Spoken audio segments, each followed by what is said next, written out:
Chapter 1. The Collapseth Winter Gala had been a mistake from the beginning. Alara Thorne stood at the edge of the ballroom, her champagne flute untouched, watching the glittering crowd with detached numbness. 3 months since the scandal. 3 months since her fiance's betrayal had been splashed across every society page in the city. 3 months since she'd become the woman everyone whispered about, but no one approached. She shouldn't have come. Her sister had insisted you can't hide forever, but hiding had kept her safe. This gilded cage of judgment and false smiles was suffocating her. The room tilted. Alara pressed her fingers to her temple, willing the dizziness away. She hadn't eaten today, or yesterday, properly. Food seemed irrelevant when grief sat like stones in her stomach. The chandeliers above blurred into streams of light, and the murmur of conversation became a distant roar. She needed air. Alara moved toward the terrace doors, her heels unsteady on marble floors that suddenly felt liquid beneath her feet.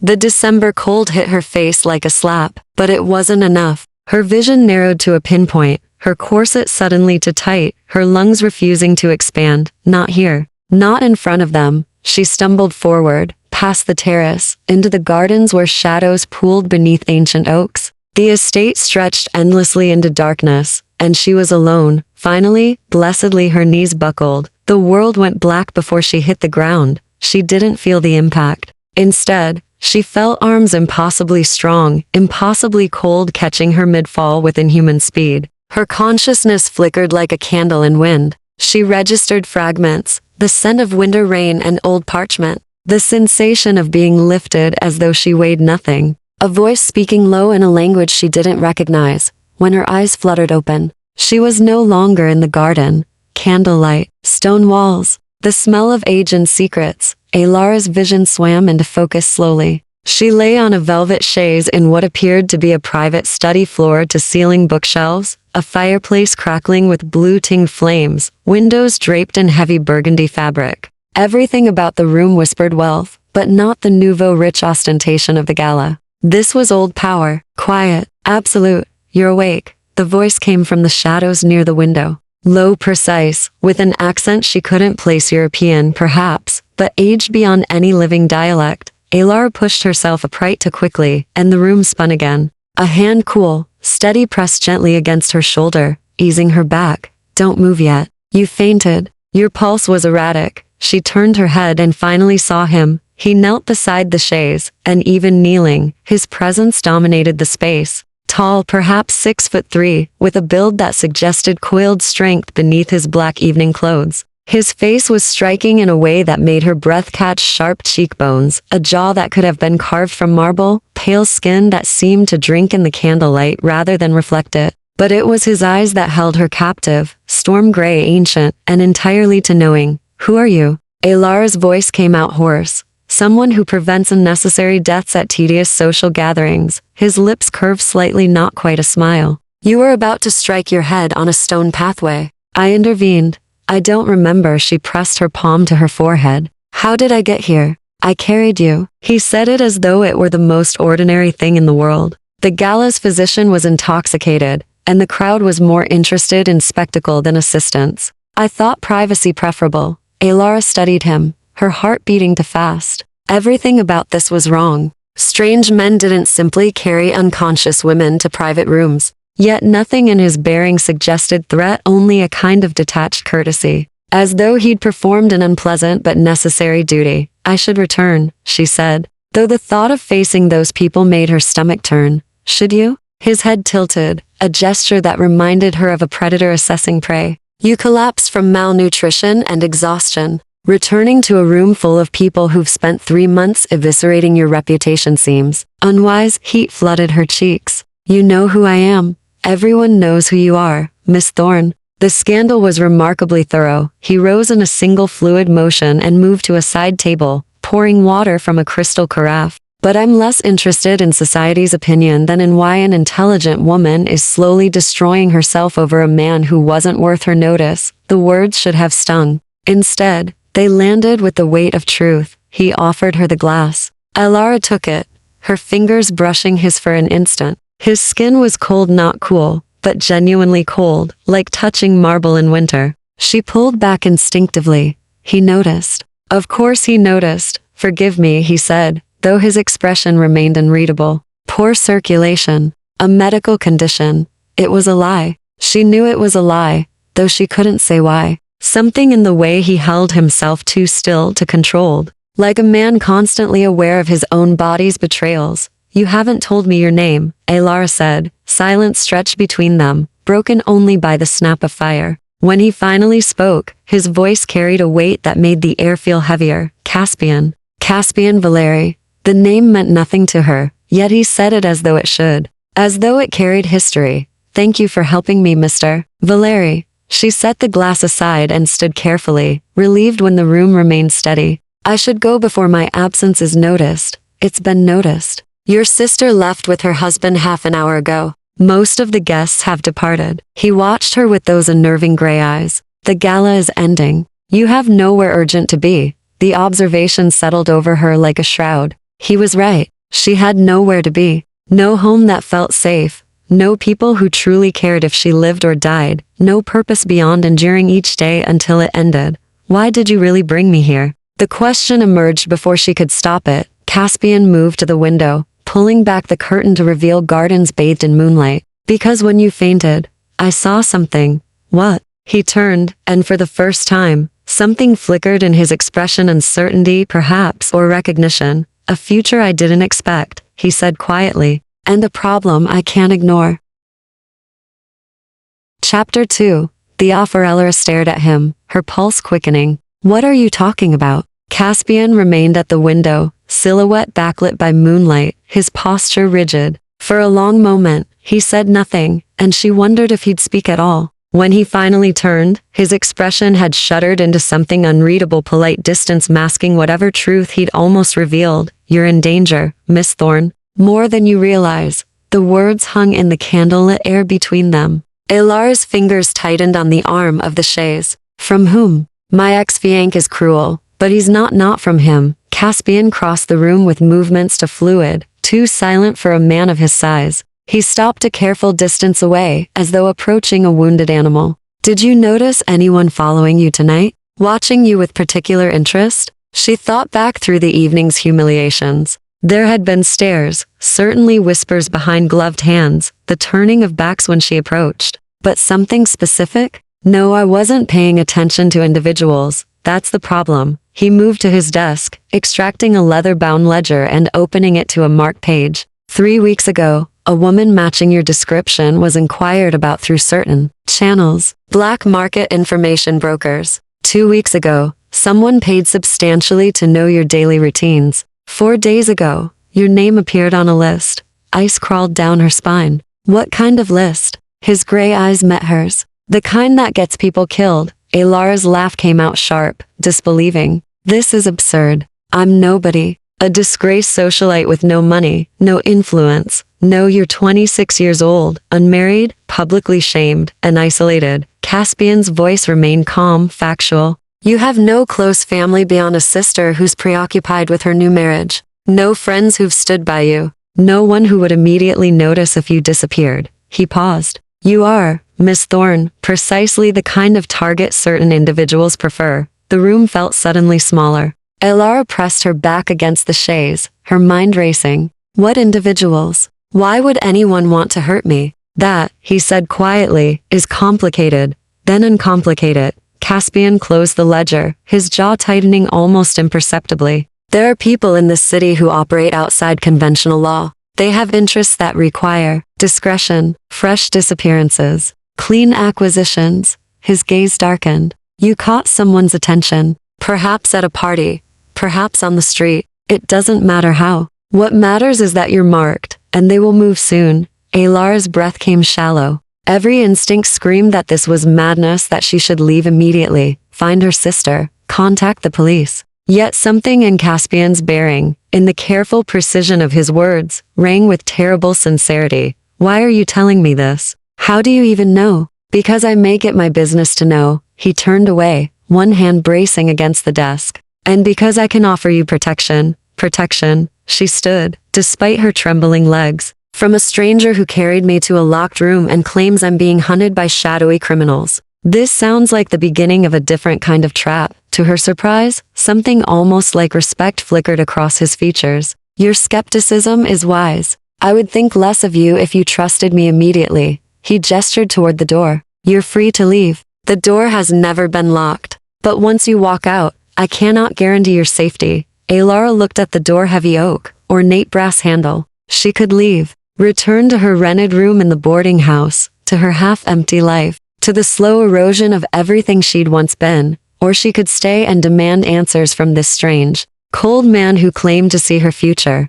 Who are you really? She asked. And don't tell me you're just some concerned citizen who tracks black market intelligence. Caspian was silent for a long moment. When he spoke, his voice carried centuries of weariness. I am someone who has lived long enough to recognize patterns, to see when evil is preparing to move, to know that sometimes intervention is the only moral choice. That's not an answer. It's the only answer I can give tonight. Frustration warred with fear in her chest. Alara crossed her arms, studying him, the perfect tailoring of his clothes, the antiquated formality of his speech, the unnatural stillness when he wasn't moving, the cold skin, the too sharp awareness in his eyes. You're not well, she said suddenly. That's why you're so cold. Why? You move like you're in pain. His expression flickered surprise, quickly masked. Perceptive. What's wrong with you? A hereditary condition. Incurable, manageable, and none of your concern. He straightened, all business again. What is your concern is deciding whether you'll accept my help. What kind of help? Shelter. Here, in this estate. For as long as necessary. Caspian gestured to the room around them. This wing is private, secure, and under constant surveillance. No one enters without my knowledge. You would be safe while I address the threat. Address it how? It's better if you don't know. Alara's mind spun. Stay in a stranger's house? A man who spoke in riddles and half-truths. It was insanity. Yet the alternative, returning to her vulnerable, lonely existence, suddenly felt more dangerous than this mysterious offer. I want to see the rest of this wing, she said finally. If I'm meant to trust you, I need to see where you're asking me to stay. Something shifted in Caspian's posture, relief perhaps, that she hadn't immediately fled. Of course, though I should warn you, sound interrupted him. Distant, but sharp, glass breaking somewhere in the estate. Then voices, rough and urgent. Caspian's entire demeanor changed. Chapter 3.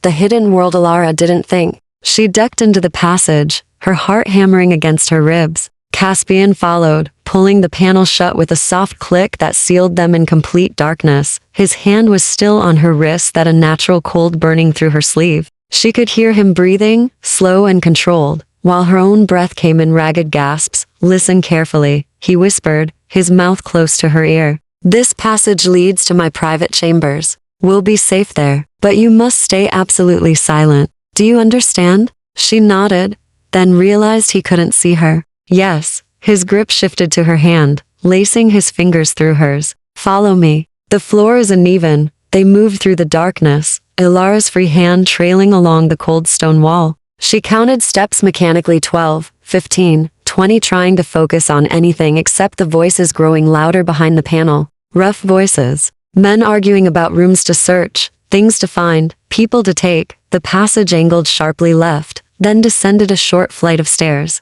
Caspian's movements were confident, certain, as though he'd walked this path 1,000 times. When her foot slipped on a worn step, his arm wrapped around her waist, steadying her instantly. Careful, he murmured. They reached another panel. Caspian pressed something she couldn't see, and it swung open into a room lit by a single lamp burning with that same strange blue flame. Alara stumbled into the space, and her breath caught. It was a bedroom, but unlike any she'd ever seen. The chamber stretched vast and circular, carved entirely from dark stone that absorbed light rather than reflected it. No windows, she realized. They must be deep within the estate's foundation. The furniture was sparse but exquisite, a massive 4-poster bed draped in black silk, a writing desk laden with papers and books in languages she didn't recognize, shelves filled with artifacts that looked centuries old. But what drew her eye was the far wall, covered floor to ceiling in maps. Ancient maps, modern maps, maps marked with symbols and notations in red ink,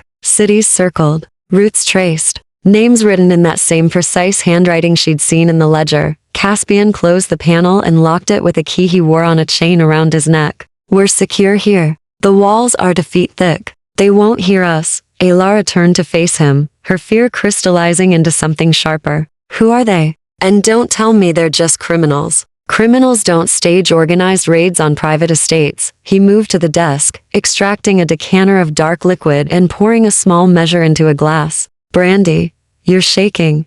I don't want brandy. I want the truth. Caspian set the glass down, his expression unreadable. For a long moment, he simply studied her, as though weighing a decision whose consequences stretched beyond this moment. Finally, he gestured to a chair near the cold fireplace. Sit. This will take time to explain. Alara remained standing. Try me. A ghost of a smile crossed his lips. You're braver than most. He paced to the maps, his fingers tracing one of the marked cities. This one, she realized. There are organizations in this world that most people never see. Secret societies that have existed for centuries, operating in the spaces between law and chaos. They traffic in things the civilized world pretends don't exist. Like what? Like people.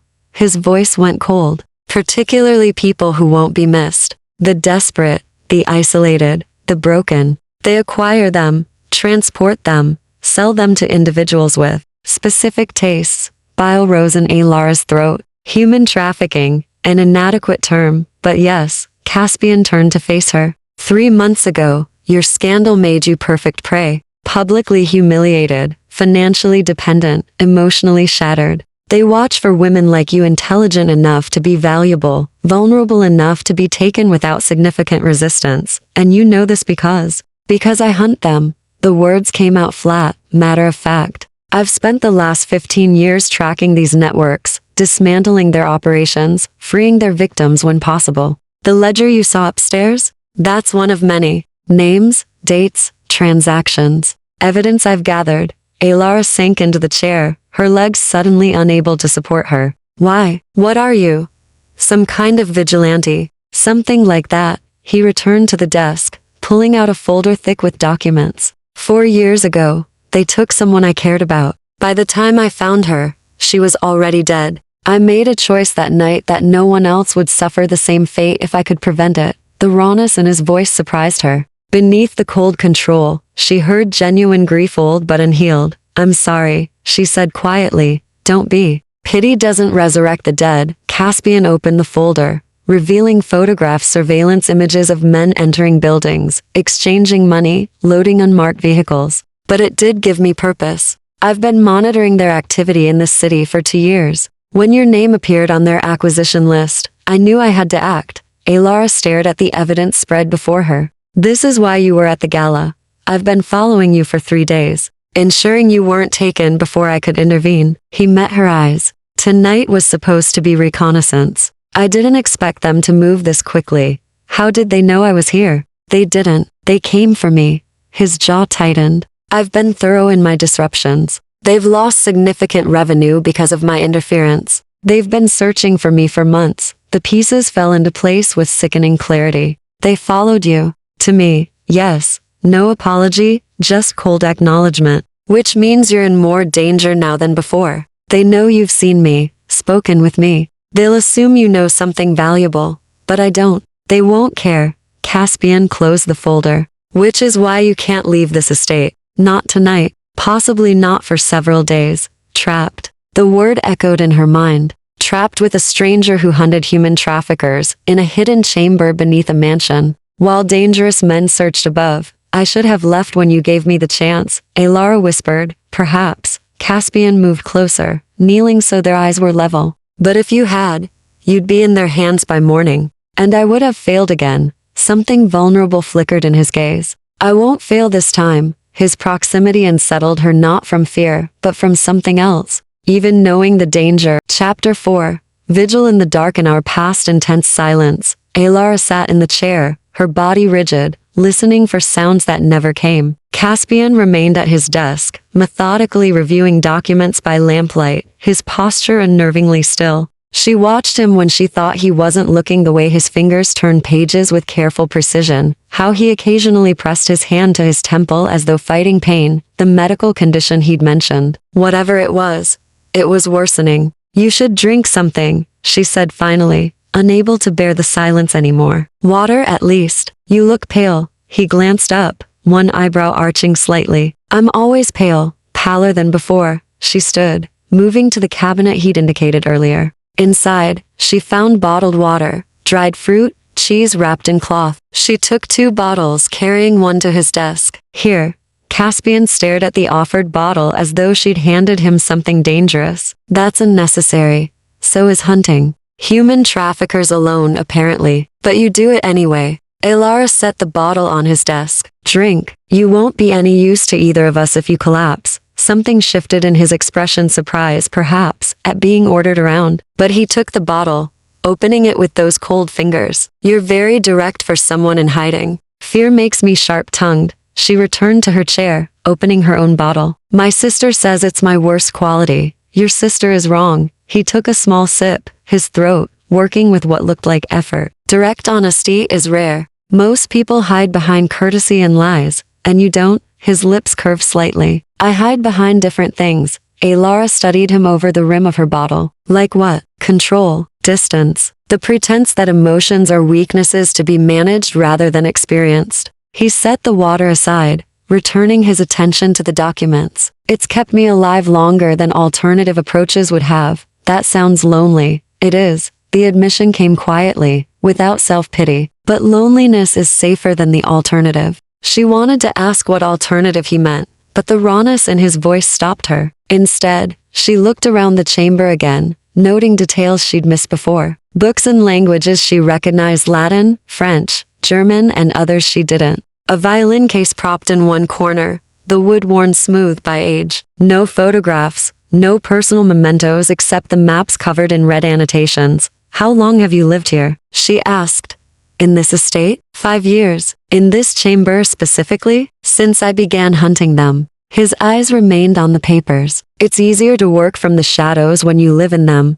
Don't you have family? Friends who wonder where you've gone? No, the word carried finality. Everyone I loved is dead or lost. It's better that way. Elara's chest tightened. She recognized that particular variety of grief, the kind that convinced you isolation was protection rather than prison. She'd been walking that same path for 3 months, withdrawing from everyone who might hurt her again. I don't believe that, she said softly. Caspian's head lifted, his gray eyes meeting hers with startling intensity. Don't believe what? That it's better to be alone. That caring for people only leads to pain. She leaned forward, surprised by her own boldness. I've been telling myself the same lies since the scandal, that if I just stay isolated, stay numb, I'll be safe. But I'm not safer. I'm just diminished. He watched her for a long moment, something unreadable flickering across his features. And yet you're here, hiding in a stranger's chamber, because connection made you vulnerable. No, I'm here because cruelty made me vulnerable. There's a difference.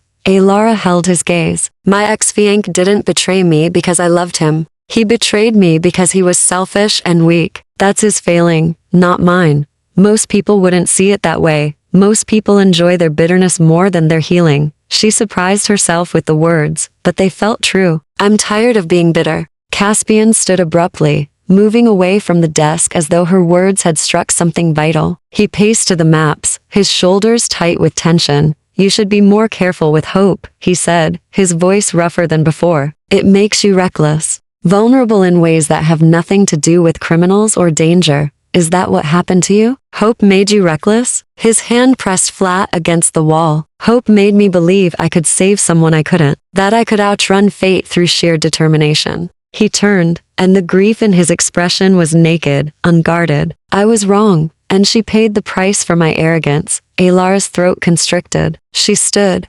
crossing the space between them. Before she could second-guess the impulse. What was her name? It doesn't matter anymore. It matters to you. She stopped a few feet away, close enough to see the tension in his jaw, the way his hands clenched and unclenched. You said you failed her. That's why you do this, track them, save others. You're trying to atone. Atonement is impossible. His voice cracked slightly. The dead don't forgive. They just remain dead. But the living can choose differently. Elara took another step. You saved me tonight, not because it erases what happened before, but because it matters now. I'm here alive, because you intervened. Caspian's eyes closed briefly. When they opened, they blazed with something fierce and painful. You don't understand what I am, what I've done to maintain this crusade. Then tell me. I can't. Why not? Because he broke off, pressing the heels of his hands to his eyes. Because if you knew, you'd run. And some foolish part of me doesn't want you to run. The confession hung between them, raw and unintended. Elara's heart hammered, but not from fear. From something else entirely, a recognition that this strange, cold man with his hidden chamber and terrible mission was more human than he wanted to admit. She reached out slowly, giving him time to pull away. When he didn't, her fingers brushed his wrist, that same shocking cold she'd felt before. I'm not running, she said quietly. Not yet. His eyes snapped open, fixing on her with an intensity that stole her breath. For a moment, she thought he might speak, might finally reveal whatever truth he was guarding so carefully. Instead, his head tilted sharply, his entire body going rigid. They're moving. The spell broke. Elara dropped her hand. What? The intruders. They've reached the upper floors. Caspian moved to the panel, pressing his ear against it. They're searching systematically. It won't be long before they find the hidden passage. I thought you said this chamber was secure. It is, but if they damage the panel mechanism, we'll be trapped inside. His jaw set with grim determination. Which means I need to stop them before that happens. Terror gripped her. You're going out there? Against how many? 4, maybe 5. He moved to a cabinet she hadn't noticed, extracting items that made her blood run cold. A blade, black and wickedly sharp, and something that looked like a garrote. Stay here. Lock the panel behind me. If I'm not back in 30 minutes, don't. The word burst out before she could stop it. Don't go. We can wait them out. You said yourself they won't find, and if I'm wrong? He turned to face her, his expression harder than stone. Chapter 5. The truth revealed. Elara's mind raced. She couldn't let him go out there alone, outnumbered, facing men who'd come prepared for violence. Yet what could she do? She had no training, no weapons, nothing but the desperate certainty that watching him leave felt wrong. In a way she couldn't articulate. There has to be another way, she said. There isn't. Caspian secured the blade at his belt, his movements efficient, practiced. This is what I do, Miss Thorne. What I've always done. Stop calling me that. The words came out sharper than intended. If you're about to risk your life for mine, you can use my given name. He paused, something flickering in his eyes. Elara. The way he said it, soft, almost reverent, made her chest tighten. Caspian, she said back, testing the weight of his name. Please, just wait. Think this through. I have. He moved toward the panel, then hesitated. If something happens to me, there's a phone in the desk drawer. The contact labeled Matthias. Call him. He'll get you out safely. I don't want to call Matthias. I want you to stay alive. His hand was on the panel when she spoke again, her voice barely above a whisper. What aren't you telling me? About yourself. About what you really are. Caspian went utterly still. The silence stretched so long she thought he wouldn't answer. When he finally turned, his face was a mask of conflict, duty warring with something deeper. You want the truth? His voice was rough, strained. The truth will terrify you. I'm already terrified. At least let me understand why. He took a step toward her, then another, until they stood close enough that she could see the fine lines at the corners of his eyes, the tension in every muscle. The medical condition I mentioned. The cold skin. The way I move. The fact that I've hunted monsters for 15 years without aging, without tiring, without. He stopped, his breath coming faster. It's not a condition, Elara. It's what I am. Her heart hammered. What you are. I'm not human. The words dropped like stones into still water. Not anymore. Not for a very long time. Elara's mouth went dry. That's impossible. Is it? He held up one hand, and she watched as something changed, his nails lengthening into points, the veins beneath his skin darkening to black. I am vampire Elara, born in 1647, turned in 1672, and cursed to walk this earth while everyone I've ever loved has turned to dust. The room spun. She stumbled backward, her mind rejecting what her eyes confirmed. The impossible cold, the preternatural speed when he'd caught her, the way he moved through darkness as though it were daylight, the ancient quality to his speech, his knowledge, his presence. No, she whispered. Vampires aren't real. They're folklore, superstition. They're both real and folklore. We've existed alongside humanity for millennia, hidden in plain sight, bound by laws older than your civilization. His hand returned to normal, but the revelation couldn't be taken back. That's why I know these traffickers so well. Because some of them aren't human either. Because there's a black market for humans among my kind blood slaves, servants, worse. And I've made it my mission to burn that market to ash. Ilara's back hit the wall. Every instinct screamed at her to run, to escape, to get away from this creature who'd been masquerading as a man. But another part smaller, quieter remembered his gentleness when she'd fainted. His grief over the woman he'd failed to save. The raw honesty in his eyes when he'd admitted not wanting her to run. You drink blood, she said, her voice shaking. Yes, you've killed people, only those who deserve death. Murderers, predators, men who trafficked innocents. His jaw tightened. I follow those vampire laws that require consent for feeding. I have never, in 3.5 centuries, taken an unwilling life for sustenance, but you've taken lives, yes, no hesitation, no excuse. I won't lie to you about what I am or what I've done. She pressed her hands to her face, trying to process the impossible. Why tell me now? Why not just let me believe the lie? Because I'm about to go upstairs and fight people who know what I am, who've come equipped with weapons designed to kill vampires. Caspian's voice roughened. Because if they succeed, you'll be alone in this chamber, with no understanding of what's hunting you. And because he stopped, the words catching. Because what? Because you asked for the truth. And you deserve it, even if it costs me everything. Ilara lowered her hands, forcing herself to look at him. He stood rigid, waiting for her judgment, his expression carefully blank. But she could see past it now, could see the fear beneath the control, the certainty that she would recoil in horror. She should. Any rational person would. The woman you loved, she said slowly. The one they took. Was she human? Pain flashed across his face. Yes, her name was Catherine. She knew what I was, and she loved me anyway. They took her to punish me for interfering in their trade. They drained her dry and left her body where I'd find it, and you've been hunting them ever since, for 4 years, relentlessly, without mercy. His hands clenched. I am not a good man, Ilara. I am a weapon pointed at evil, and I will destroy anything that threatens the innocent. That's all I have left. She studied him, this impossible creature who'd saved her life, hidden her in his sanctuary, trusted her with his darkest secret. The monster who grieved a murdered lover and dedicated his immortal existence to preventing others from suffering the same fate. The people upstairs, she said. Are they human or vampire? Both. The organization employs mixed teams. And you can fight them? Even outnumbered? I've survived worse odds. He moved back toward the panel. But I need to go now, before they find the passage. Wait.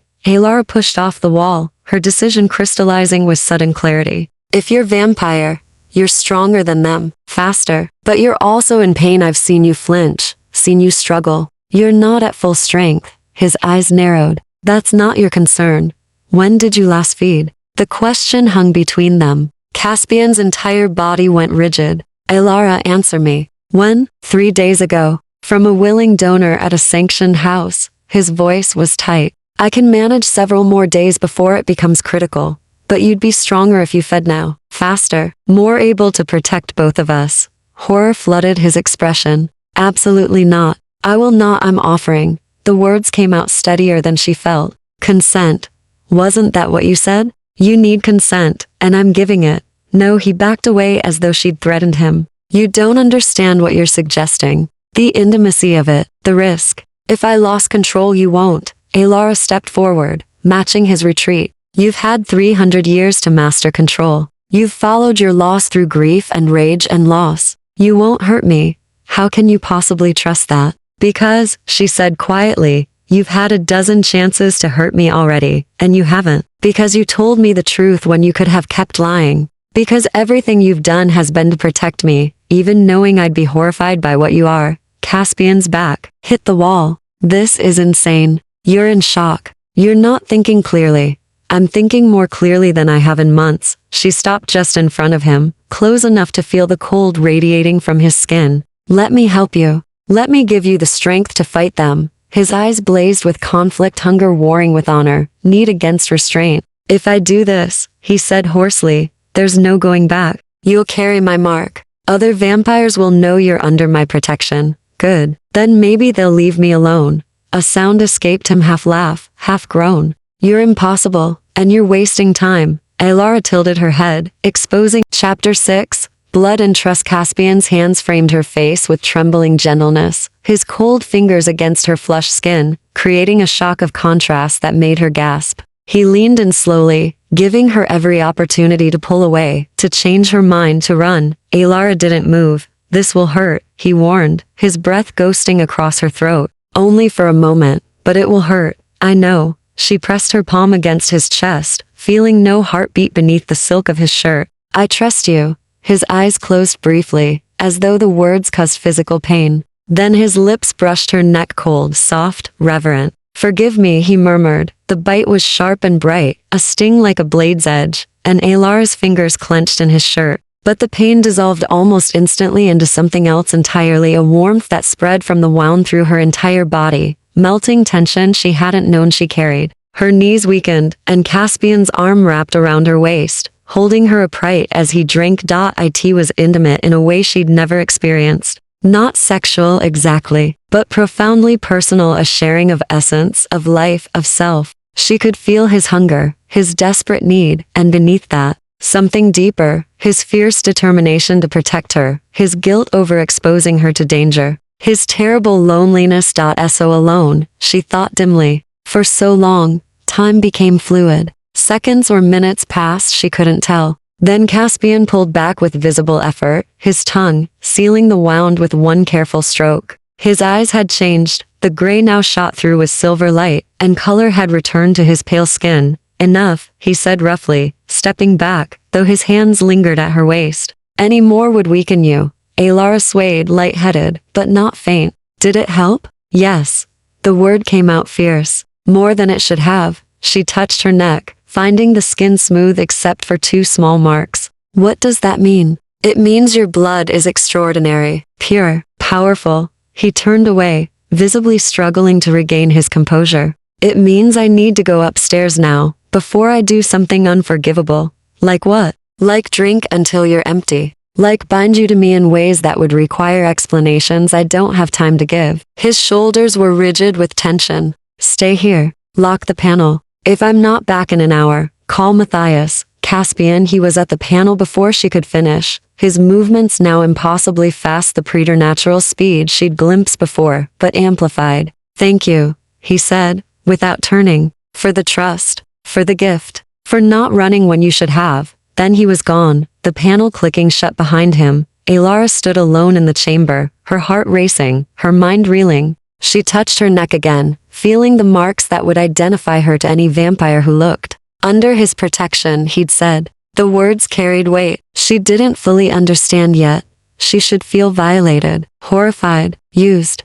Instead, she felt strangely safe, moving on unsteady legs. Alara went to the desk and found the phone he'd mentioned. The contact labeled Matthias was there, along with others' names like Lucian, Isadora, Marcus, a network, she realized. He wasn't as alone as he believed. Footsteps sounded overhead, running, then shouting, then the crash of something heavy hitting the floor. Alara's breath caught. She counted seconds, trying to track the fight by sound alone. The intruders had spread through the upper floors, searching, destroying. But now their voices carried a different quality, surprise than fear. He's hunting them, she thought. Like they hunted me. More crashes. A scream, cut short. Silence that stretched too long. Alara paced the chamber, her anxiety mounting with each passing minute. She examined the maps again, seeing patterns she'd missed before, red circles around cities across Europe and America, dates marking incidents, names of victims rescued or lost.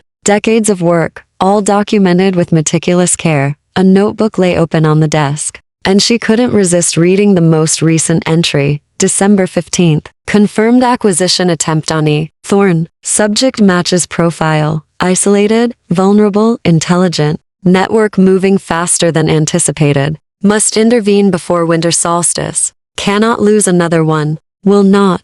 Her throat tightened. 5 days ago, he'd been planning to save her. Before they'd ever met, before she'd fainted at the gala, he'd decided her life mattered. A sound at the panel made her spin. The mechanism clicked, and Caspian stepped through. He was covered in blood. Alara's hand flew to her mouth. Dark stains covered his white shirt, his hands, even his face. But he moved with confident grace, uninjured, powerful. It's done, he said quietly. They're gone. Are they? She couldn't finish the question. 2 are dead. 3 fled when they realized what I was. He moved to a wash basin in the corner, beginning to clean the blood from his hands with methodical precision. The dead ones were vampire. The humans scattered. They won't return tonight, but they might return eventually. Yes. He scrubbed his face, the water in the basin turning crimson. Which means you can't go home. Not until I've dealt with their leadership. Alara absorbed this, her old life, receding further with each revelation.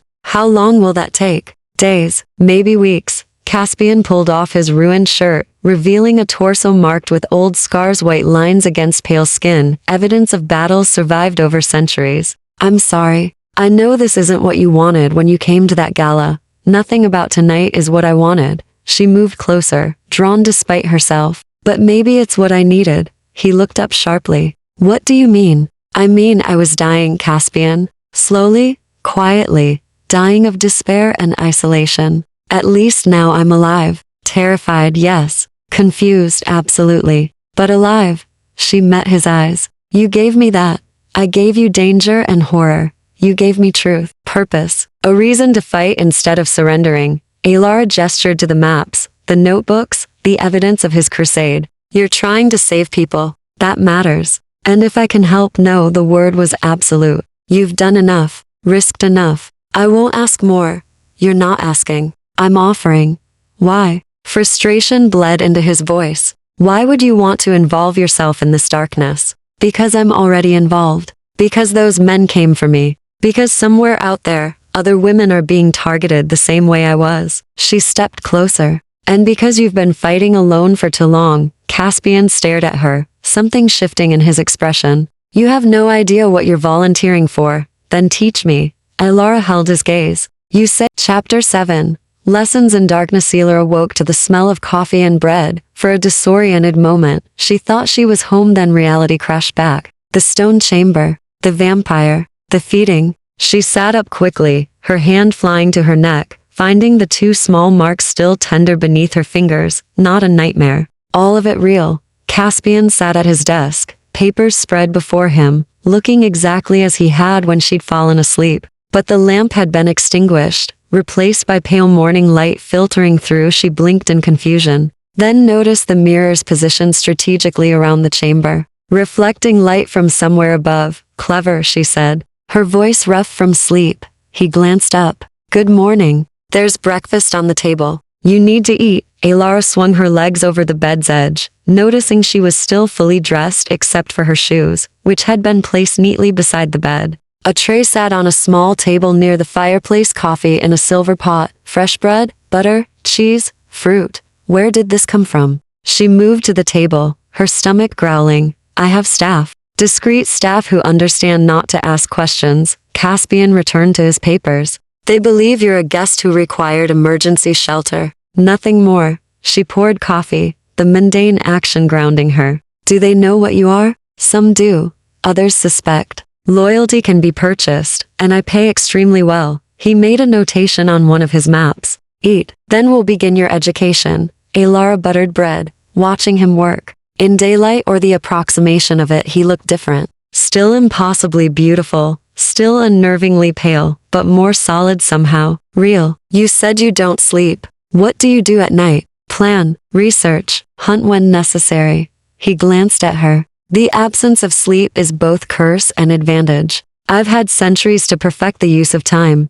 Doesn't it get lonely? All those hours alone? His hand paused mid-notation. Yes, but loneliness is preferable to loss. She heard the grief beneath the words, old and carefully managed. Tell me about Catherine. If you want to. Caspian set down his pen, silent for a long moment. She was a schoolteacher. I met her in Paris, 1889. She was teaching orphan children to read, and I was hunting a vampire who preyed on the vulnerable. His voice softened. She saw me one night, covered in blood after a kill. Instead of screaming, she asked if I was injured. She wasn't afraid, terrified, but curious. Brave in that particularly human way, aware of danger but choosing compassion anyway. A ghost of a smile crossed his lips. We spoke for hours that night. She made me remember what it felt like to be human, to care about more than survival and vengeance. Alara ate slowly, giving him space to continue. We had 6 years together. 6 years where I believed I could balance both worlds, protect the innocent and love one of them.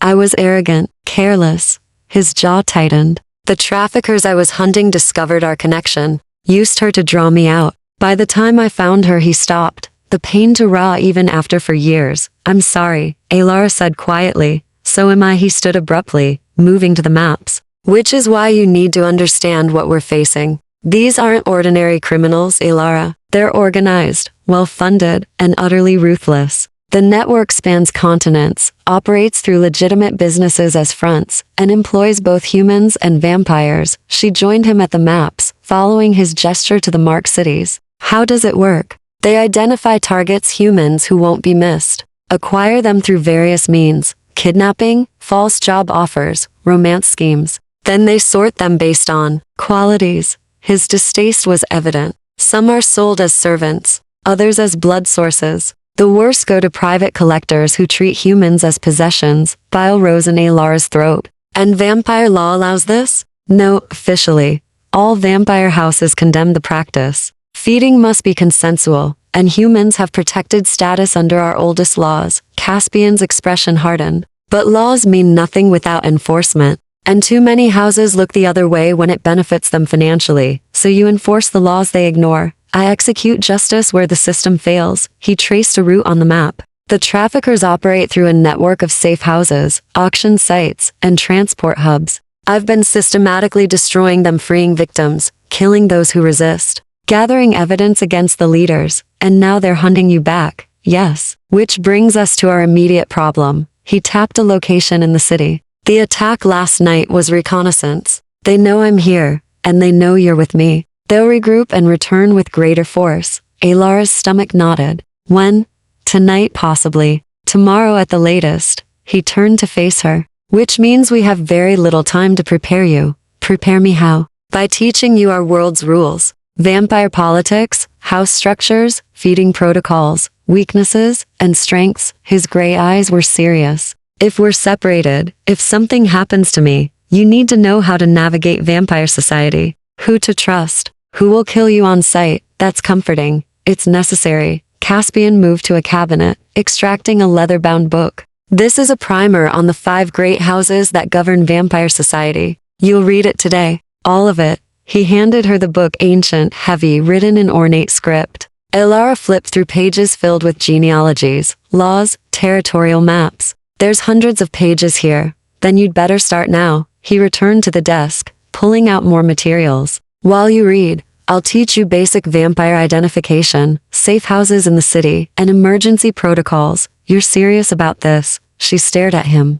You really think I can learn all this in a day? You're intelligent and motivated. Yes, I think you can. He paused. And I think you must, if you're to survive what's coming. The weight of it settled over her, the danger, the responsibility, the complete transformation of her life in less than 24 hours. Part of her wanted to refuse, to demand he simply hide her away somewhere safe until the danger passed, but she'd meant what she said last night. She was tired of being helpless, tired of letting life happen to her instead of fighting for herself. All right, Alara carried the book to the chair. Teach me. Relief flickered across Caspian's features. We'll start with the basics. There are 5 great houses, each controlling different regions and responsibilities. House Valeri, my house, though I'm estranged from them, governs Eastern Europe and maintains the old laws. His voice took on a lecturer's cadence as he explained the intricate web of vampire politics. Alara listened intently, absorbing information about blood oaths and territorial disputes,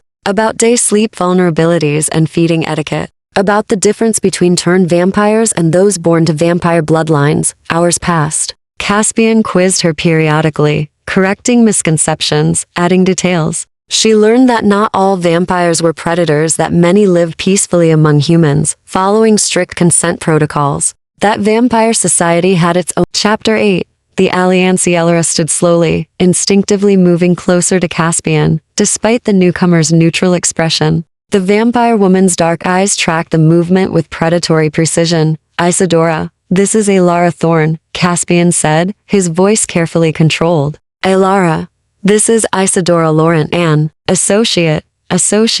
Isadora's lips curved into something not quite a smile. After 3 decades of working together, that's what I am. You wound me, mon ami. She turned her full attention to Alara. Don't look so frightened, petite. I'm not here to harm you, though others certainly are. What problem? Caspian demanded, moving between them. Isadora's amusement faded. House Corvus has issued a formal challenge. Lord Corvus himself is coming to this city. She paused, letting the weight sink in. He arrives tomorrow night, with a full retinue. 20 vampires, maybe more. All loyal, all dangerous. Caspian's jaw clenched. Why now? I've disrupted his operations before without drawing him personally, because this time you killed his nephew. Isadora gestured toward the maps. One of the vampires you killed last night was Dmitri Corvus, second in line to house leadership. His death gives Lord Corvus grounds to invoke blood debt. The air in the chamber grew thick with tension. Alara's limited knowledge of vampire law was enough to understand the implications. Blood debt, she said quietly. That's one of the specific circumstances that permits house warfare. Both vampires turned to stare at her. You've been teaching her. Isadora's eyebrows rose. Thoroughly, it seems. She needed to understand what she's facing. Caspian's hand found Alara's shoulder, a protective gesture that didn't escape Isadora's notice. How much time before he arrives? 36 hours, perhaps less. He's traveling from Prague with his inner circle. Isadora moved to the desk, examining Caspian's notes. The challenge is formal single combat, witnessed by neutral houses. If you refuse, you're branded oathbreaker and lose all protection under vampire law. And if he accepts? Alara asked, her heart hammering. Then he fights Lord Corvus to the death. Isadora's gaze was sympathetic. And Lord Corvus is 700 years old. With centuries of combat experience and no moral compunctions about cheating, Caspian's expression remained impassive. But Alara felt the tension radiating from him. What are my alternatives? Flee the city. Abandon your crusade. Let House Corvus claim this territory unopposed. Isadora's tone made clear what she thought of that option. Or you could request sanctuary from another house. Valeri, perhaps, despite your estrangement. No, the word was absolute. I won't crawl back to them. Pride is a poor shield against death, Caspian. It's not pride. It's principle. He moved to the maps, staring at the evidence of years of work. If I run or hide, everything I've built crumbles. The trafficking network continues. The victims I've freed become targets again. Catherine's death means nothing. Alara watched him, seeing the weight of impossible choices bearing down. She thought of the notebook entry cannot lose another one and understood with sudden clarity that he'd fight, regardless of the odds. Death was preferable to failing again. There has to be another way, she said. Isadora turned to her, something like curiosity in her ancient eyes. You're protective of him. Interesting. How long have you known each other? Less than a day. Alara lifted her chin. But he saved my life. I won't watch him throw his away. She doesn't understand vampire honor, Caspian said quietly. I understand survival. I understand that dying for pride is stupidity, not heroism. Alara moved to his side, forcing him to look at her. You said you've been fighting alone too long, so stop fighting alone. Use your network. Isadora is here, who else will help? Isadora laughed, sharp and genuine. Oh, I like her. She has fire. The vampire sobered. The girl is right, Caspian. You have allies. Not many, but some. Marcus in London has no love for Corvus. Lucian might be persuaded. Even a few from House Valeri who remember what you once stood for. And what would I ask them to do? Die for my vendetta? No, bear witness to the truth. Isadora pulled a chair close, her expression intent. Lord Corvus is coming here to kill you, yes. But he's also coming to make an example. To prove that anyone who interferes with his operations will face the same fate. If we can expose his trafficking network publicly before neutral houses, during the formal challenge we shift the narrative, Caspian finished, understanding dawning. Make it about his crimes, not my actions, exactly. Blood debt requires justified cause. If the houses learn Dmitri was killed while conducting illegal trafficking operations, the debt becomes void. Isadora leaned forward. But we need evidence. Irrefutable proof that House Corvus actively participates in the trade. Caspian was already moving, pulling files from cabinets.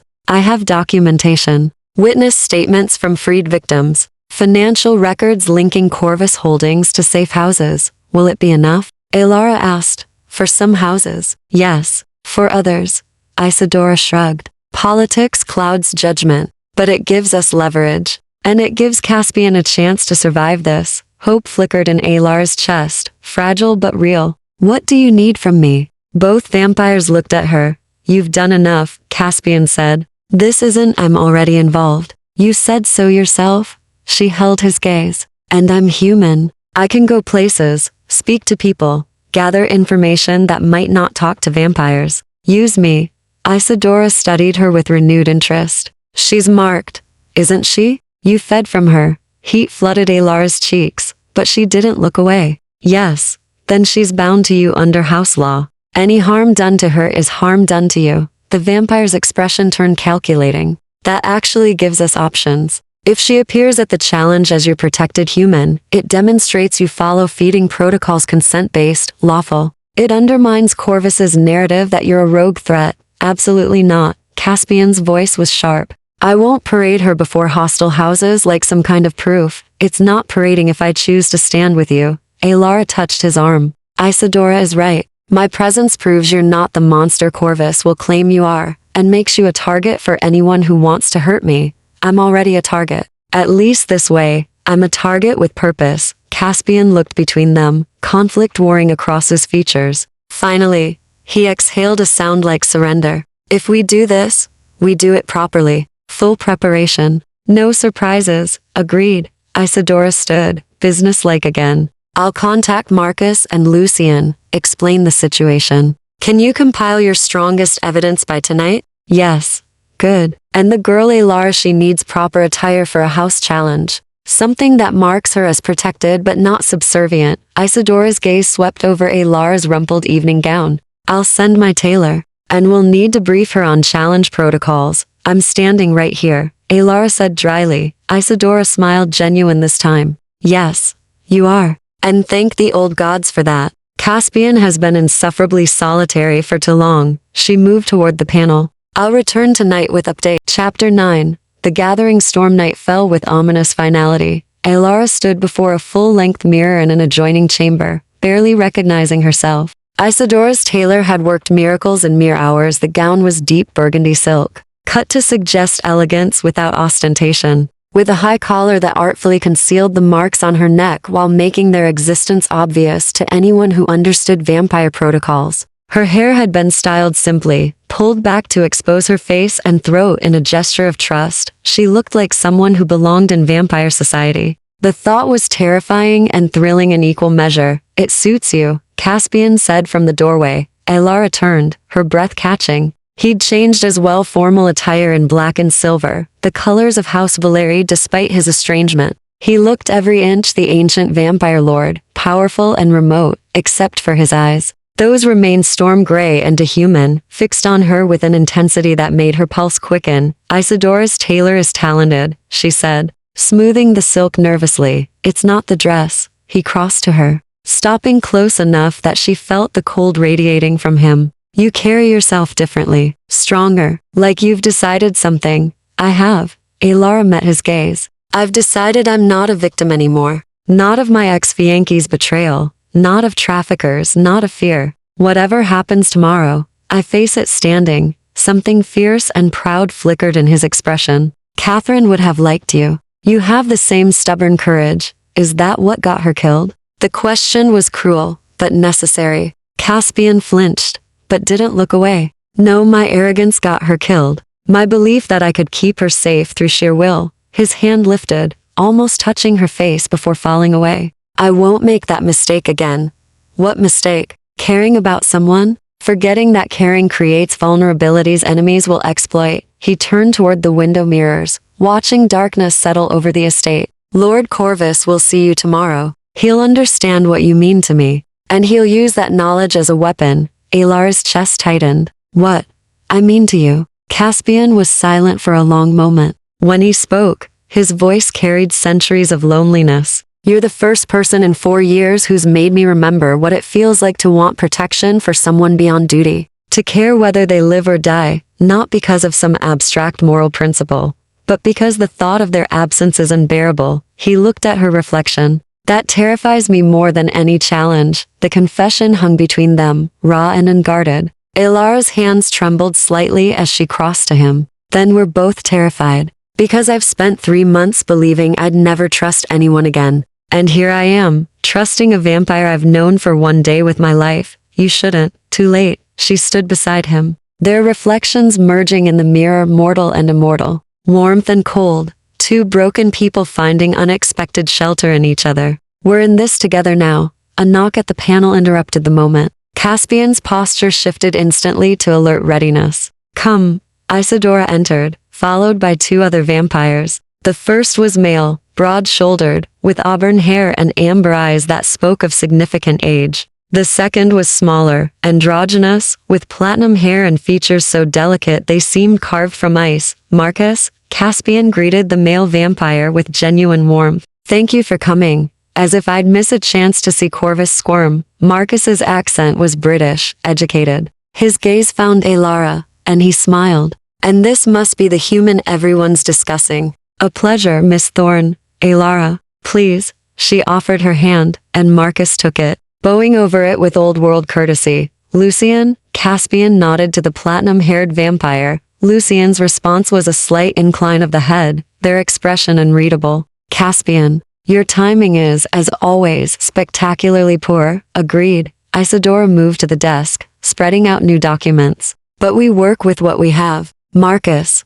were you able to verify the financial records? Every transaction. Marcus joined her, pointing to highlighted sections. House Corvus has been funneling money through legitimate businesses for decades. Wine imports, shipping companies, even a bloody charity foundation. All fronts for the trafficking network. I've traced payments to at least 15 safe houses across Europe. And the witnesses? Caspian asked. Lucian handled that. Isadora glanced at the smaller vampire. Lucian pulled a folder from inside their coat. I found 7 victims you freed in the last 2 years, all willing to testify, though 3 refused to appear in person. I have written statements notarized by neutral house officials. Their ice blue eyes flicked to Elara. One of them mentioned you specifically, Miss Thorne. Apparently, Corvus's people had already begun surveillance. Elara's blood ran cold. What?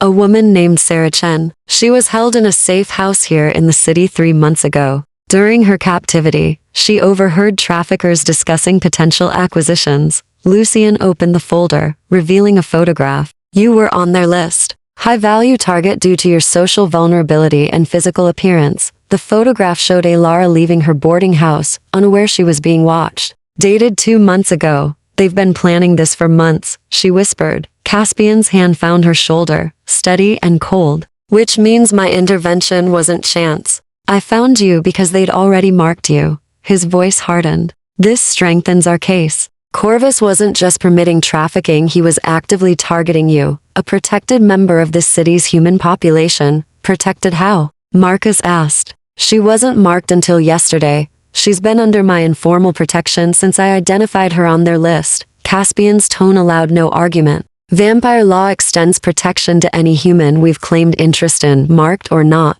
Corvus knew this, and proceeded anyway. Isadora nodded slowly. That's actionable. A violation of territorial law and feeding protocols. She turned to Elara. Miss Thorne, are you willing to testify tomorrow? To stand before assembled houses and speak about this surveillance? Elara's mouth went dry. Standing before one vampire was terrifying enough. Standing before dozens, including the one who wanted her dead, seemed suicidal. But she looked at Caspian, seeing the hope and fear warring in his expression. Looked at these other vampires who'd risked their positions to help him. Thought of Sarah Chen and the others, women who'd survived horrors she'd barely escaped. Yes, she said firmly. I'll testify. Marcus whistled low. She's brave. I'll give her that. She's necessary, Lucian corrected. Corvus will expect Caspian to fight alone. A human witness changes the dynamic entirely. Shows this isn't vampire politics, it's justice. It also paints a target on her back, Caspian said quietly. The target was already there. Elara squeezed his hand on her shoulder.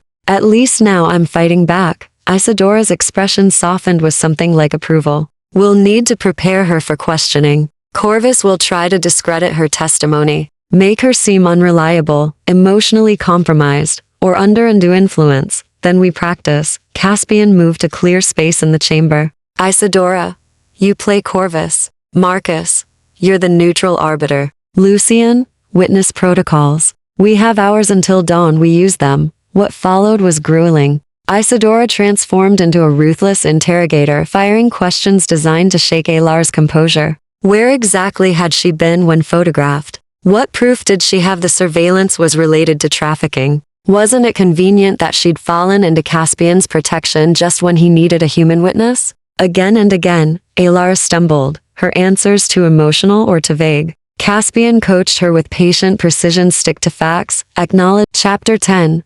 The Shalengith challenge was held in a place that shouldn't exist. Alara descended the stone stairs behind Caspian, deeper into the earth than seemed possible beneath the city. The air grew colder with each step, thick with age and power that made her skin prickle. Torches lined the walls, real flames, not electric lights casting dancing shadows that seemed almost alive. Where are we? She whispered. The old court, Caspian replied, his voice low. Built in the 1400s, when vampires still ruled openly in certain territories. It's been used for formal challenges for 6 centuries. They emerged into a vast circular chamber carved from living rock. Alar's breath caught. The space was enormous, easily 100 feet across, with a domed ceiling lost in shadows above. Stone benches rose in tiers around the perimeter, already filling with vampires. Dozens of them, perhaps more, all turning to watch as Caspian and Alara entered. The weight of their attention was crushing. Ancient eyes, predatory instincts, power that made the air itself feel heavy.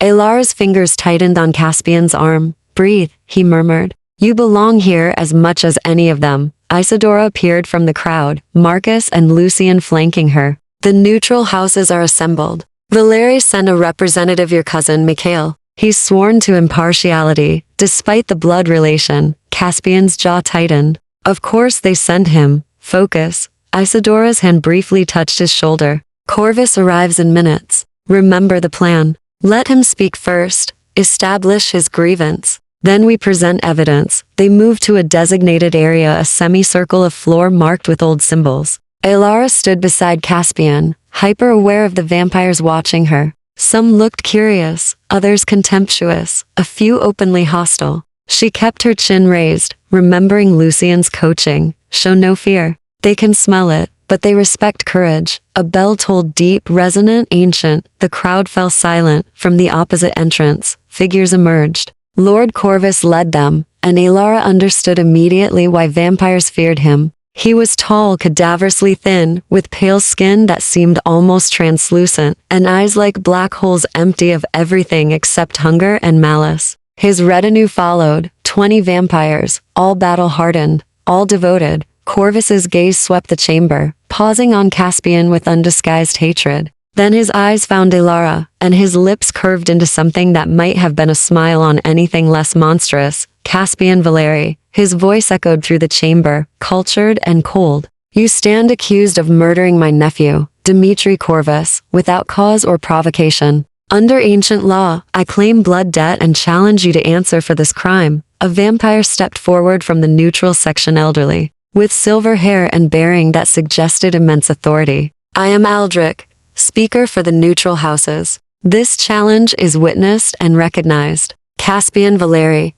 How do you answer? Caspian moved to the center of the chamber, his movements fluid and controlled. I acknowledge the death of Dmitri Corvus, but I contest the claim of blood debt. His death was lawful execution for crimes against vampire and human law. Murmurs rippled through the assembled vampires. Corvus's expression darkened. Execution? By what authority do you claim the right to execute members of a great house? By the authority of our oldest laws. Caspian's voice rang clear. Laws that forbid the trafficking of unwilling humans. Laws that require consent for all feeding and turning. Laws that Lord Corvus has systematically violated for decades, while the houses looked away. Lies. Corvus moved forward, his presence radiating menace. You murdered my nephew to cover your own crimes. You've been hunting my legitimate business interests, destroying property, freeing contracted servants, slaves. Caspian interrupted. Not servants, slaves, humans kidnapped, imprisoned, and sold to the highest bidder. He gestured to Isadora, who stepped forward with the compiled evidence.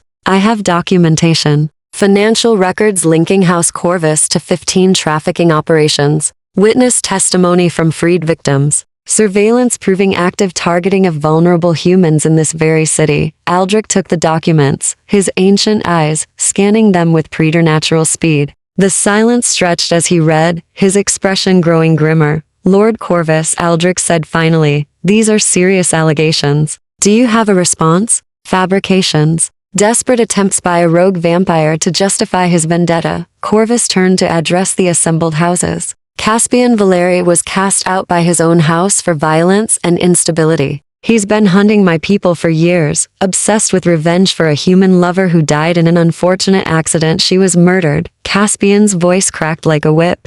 Drained and left for me to find. By your order, prove it. The challenge hung in the air. Alara felt Caspian's rage barely controlled, threatening to explode into violence. This was the moment where emotion could destroy everything they'd prepared. She stepped forward, every vampire eye turned to her. The attention was suffocating, predatory, assessing. Alara's heart hammered, but she kept her voice steady. May I speak? Aldrich's eyebrows rose. You are human. This is vampire business. I am human, Alara agreed. Which makes this my business. Lord Corvus's trafficking network targeted me specifically. I have evidence. She pulled the photograph from inside her sleeve, the one showing her under surveillance. 2 months ago, his people photographed me, documented my routines, listed me as a high-value acquisition target. She handed the photograph to Aldrich. I'm standing here today only because Caspian Valeri intervened, because he's been hunting the people who would have kidnapped and sold me, because vampire law is supposed to protect humans like me, and Lord Corvus has been violating that law for profit. Corvus's expression twisted with contempt. The word of one human? One who's clearly under Valeri's influence. She's marked, anyone can see it. Her testimony is worthless, then hear mine as well. A woman stepped forward from the crowd, young, Asian, with scars barely visible at her neck. Sarah Chen. Alara recognized her from the photograph in Lucian's file. And mine, said another voice. A man, European accent, moving to join Sarah. Mine. A woman with dark skin and fierce eyes. One by one, 7 humans emerged from different sections of the chamber, all marked by various vampires, some by Isadora, others by Marcus, one by Lucian, all former victims of Corvus's network, freed by Caspian, protected by his allies. We testify, Sarah said, her voice steady and clear. Lord Corvus's people held us, sold us, fed from us without consent. Caspian Valeri saved us. And we demand justice. The chamber erupted. Vampires on their feet, arguing, some supporting Corvus, others condemning him. Aldrich called for order repeatedly, his authority barely maintaining control. Corvus's composure finally cracked. This is orchestrated theater. Valeri has manipulated these humans, coached them, then let the challenge proceed, Caspian said, his voice cutting through the chaos. Single combat, as you demanded. But let it be for the truth. If I fall, you're vindicated. If you fall, your crimes are exposed, and your house answers for them. Aldrich raised his hand, and silence gradually returned. The challenge stands, but given the evidence presented, the terms are modified. This is no longer merely blood debt. This is a trial by combat for the honor and legality of House Corvus's operations. He looked between them. Do you both accept these terms? I accept, Caspian said immediately. Corvus's black eyes blazed with fury. He'd expected a simple execution of a rogue vampire.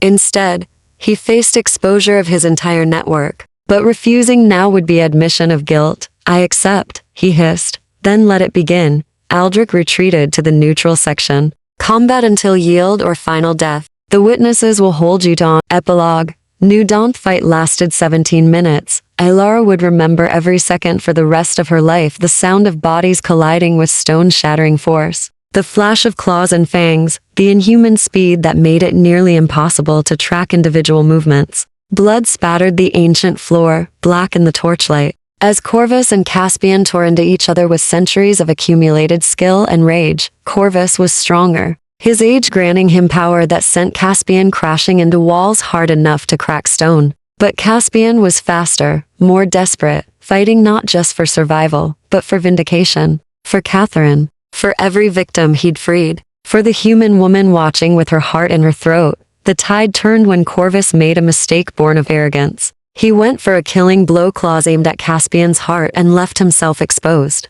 Caspian twisted, impossibly fast, and drove his own hand through Corvus's chest. Fingers closing around the ancient heart. Yield, Caspian commanded, his voice echoing through the silent chamber. Corvus's black eyes widened with shock, then fury. Never.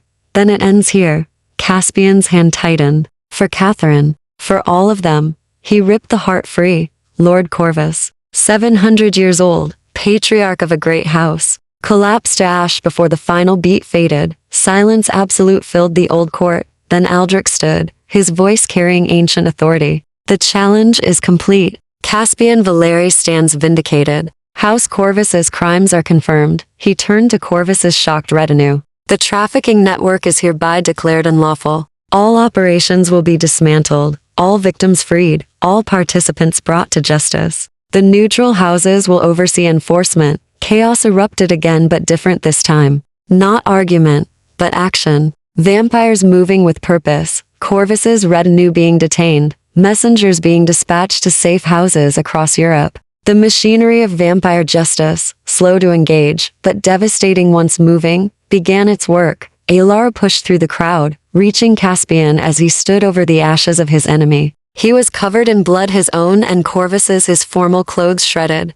his body marked with wounds already beginning to heal. It's over, she said softly. He turned to her, and his expression nearly broke her heart. Not triumph, not relief, just exhaustion so profound it seemed to reach his immortal soul. It's over, he agreed. Then his knees buckled.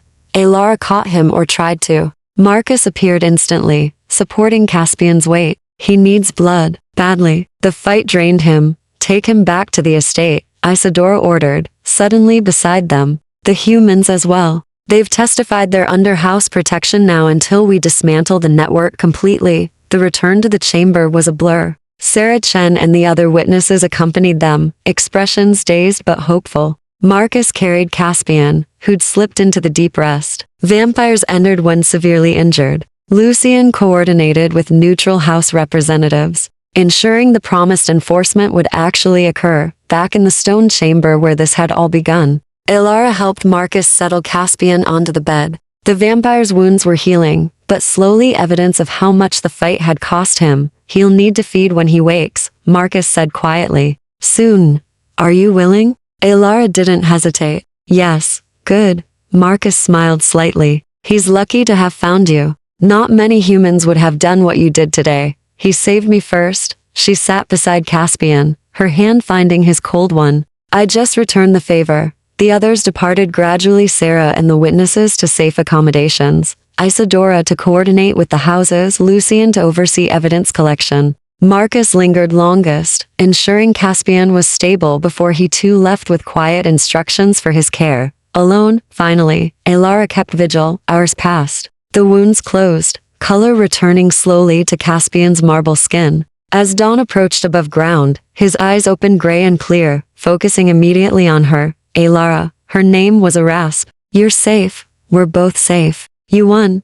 She helped him sit up, supporting his weight. Corvus is dead. The network is being dismantled. You did it. We did it. His hand rose to cup her face, thumb brushing her cheek. I couldn't have survived without you. Without your testimony, your courage, your impossible trust in a monster you barely knew. You're not a monster. Alara leaned into his touch. You're someone who's been fighting alone for too long, carrying guilt that wasn't yours to carry. But you're not alone anymore. His eyes searched hers. What are you saying? I'm saying that when you offered me shelter, you saved more than my life. You gave me purpose again, made me remember I'm stronger than my trauma. She took a breath, steadying herself. And I'm saying that if you'll have me, I want to stay, help you continue this work, learn your world, be your partner in this, not just someone you protect. Caspian went very still. You're asking to enter vampire society? Permanently? I'm asking to stay with you, however that works, whatever form it takes.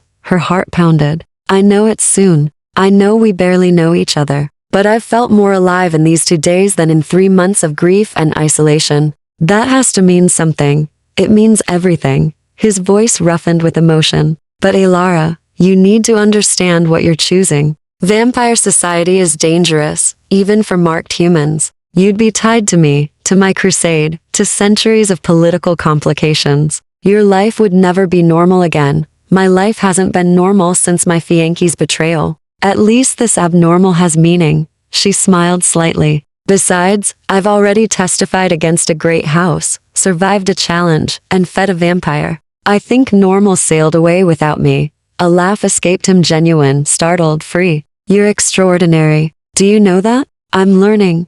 Alara shifted closer. You need to feed. Marcus said so, and I can see you're still weak. I won't take more from you so soon, Caspian. She tilted her head, exposing her throat where his marks still showed faintly. Stop arguing and accept that I'm choosing this. Choosing you. All of it. His control wavered, hunger and need, and something deeper warring in his expression. If I do this, if you stay, I need you to understand that what I feel for you isn't just gratitude or protection. What is it? Hope. The word was barely a whisper. For the first time since Catherine died, I feel hope that I might deserve something more than vengeance and loneliness. That I might deserve you. Alara's eyes burned. Then take what I'm offering. The blood, the partnership, the future. All of it. He moved slowly, giving her time to change her mind. When she didn't, when she simply waited with steady trust, he bowed his head to her throat. The bite was different this time, gentler, more intimate, charged with emotion rather than desperate need. Alara felt the connection deepen as he drank, felt his strength returning, felt the bond between them solidifying into something that transcended simple feeding. When he pulled away, sealing the wound with tender care, his eyes blazed silver. Stay with me, he said. Learn with me. Fight beside me. For as long as you want this life, for as long as I live, she promised. Which, given vampire medicine and protection, might be longer than you expect. His smile was beautiful, rare and genuine, and full of possibility. Then we have time. Time to dismantle the rest of the network. Time to navigate house politics. Time to learn each other beyond crisis and danger. Time to heal, Alara added softly. Yes. He kissed her forehead, her cheeks, her lips, feather light touches that promised more when they were both ready. Time to heal. 3 months later, Alara stood in the old court again, but this time as translator and witness coordinator for the trials of Corvus's lieutenants. She wore the burgundy colors of House Valeri. Caspian had reconciled with his family enough to accept their formal backing for his continued work and carried herself with the confidence of someone who'd found their place in an impossible world. Beside her, Caspian reviewed testimony with Isadora, their partnership now officially recognized by the houses. Sarah Chen had joined their growing network, using her experience to identify other victims. Marcus provided European coordination. Lucian handled the delicate political maneuvering required to keep the great houses supporting their crusade. They'd freed 47 people in 3 months,